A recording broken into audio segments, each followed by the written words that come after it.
Hello guys, তোমরা দেখতেই পাচ্ছ আমাদের পাড়ার বাড়ির ঠাকুর মন্দিরের সামনে কিভাবে নৃশংসভাবে চোরে চুরি করে নিয়েছে। প্রণামী বাক্স থেকে একটা পয়সা নেই, বাবাকেও পর্যন্ত কাঁচি অস্ত্র দিয়ে নিড়িনি দিয়ে বাবার কপালে যে টিপ ছিল সোনার, সেই টিপগুলো তুলে নিয়ে গেছে। তোমরা দেখতেই পাচ্ছ কিভাবে নৃশংসভাবে চুরি করেছে, বাবাকে ক্ষতি করেছে। পাপের শাস্তি যেন তারা পায়।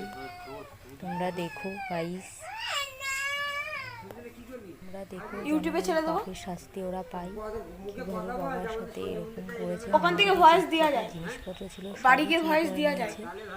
এমনকি বাবাকে পর্যন্ত ছাড়িনি, অস্ত্র দিয়ে বাবার সোনার টিপগুলো তুলে নিয়ে চলে গেছে। কী নৃশংসভাবে এই কাজগুলো করতে পারে, তাহলে ভাবুন এই সনাতন ধর্মেই এরকম কাজ হয় যে দেবতার কপাল খুঁড়ে সোনার জিনিস চুরি করে নিয়ে চলে যাচ্ছে। দিনকাল এমন চলে এসছে, তোমরা একটু দেখে সাপোর্ট করো যেন এরকম আর কোনো জায়গায় না হয়। একটু দেখো, সবাইকে দেখার সুযোগ করে দিও ভিডিওটাকে।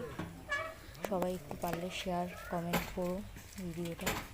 এরকম দৃশ্য আর বলার মতো নেই। যেভাবে এরকম কাজগুলো যারা করেছে, একটু পরে পুলিশ আসবে, তদন্ত শুরু হবে, দেখা যাবে কি হবে।